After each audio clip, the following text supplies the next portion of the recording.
Hi అండి, welcome to mini blog. ఈరోజు mini బ్లాగ్లో పిల్లల లంచ్ బాక్స్కి ఏమేమి చేశానో చూపిస్తున్నాను, చూసేసేయండి. వైట్ రైస్ పెట్టానండి, స్నాక్స్కి అయితే పాప్కార్న్ చేశాను, లంచ్కి అయితే టమాటా పప్పు చేశానండి. కొంచెం లేట్గా లేసాను, అందుకని చెప్పి టమాటా పప్పు చేశాను, తొందరగా అయిపోతుందని చెప్పి.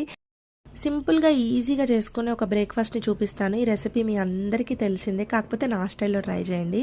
ఒక్కొక్కసారి ఇడ్లీ బ్యాటర్ మిగిలిపోతూ ఉంటుంది, ఇడ్లీ బ్యాటర్ తోటే ఉతప్పాలు చేస్తూ ఉంటాం కదా, అలా కాకుండా ఇలా ట్రై చేయండి. కొంచెం ఇడ్లీ బ్యాటర్, దోశ బ్యాటర్ రెండు కలుపుకొని జీలకర్ర, ఉప్పు, అలాగే ఉల్లిపాయ ముక్కలు, పచ్చిమిర్చి ముక్కలు, కొత్తిమీర ముక్కలు, అలాగే కొంచెం అల్లం ముక్కలు కూడా వేసేసుకొని కొద్దిగా నీళ్లు వేసుకొని బ్యాటర్ని తిక్కగా కలుపుకొని పెనం పైన కొంచెం నూనె వేసుకొని కొంచెం మందంగా వేసుకోవాలి ఊతప్పం అనేది.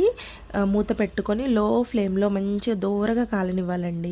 మంచిగా మూత పెట్టుకొని కాల్చుకోండి, కొద్దిగా ఆయిల్ ఎక్కువ వేసుకోండి, టేస్ట్ అనేది బాగుంటుంది. నేను టమాటా పచ్చడి రెసిపీ చూపించాను కదా, అందులో నంజుకొని తింటే ఉత్తప్పం ఎంత బాగుంటుందో అండి. ఎప్పుడూ ఇడ్లీ బ్యాటర్తోనే కాకుండా ఇలా కూడా ట్రై చేయండి. ఈ వీడియో నచ్చితే ఒక లైక్ ఇవ్వండి, ఛానల్ని సబ్స్క్రైబ్ చేసుకోండి. Thank you.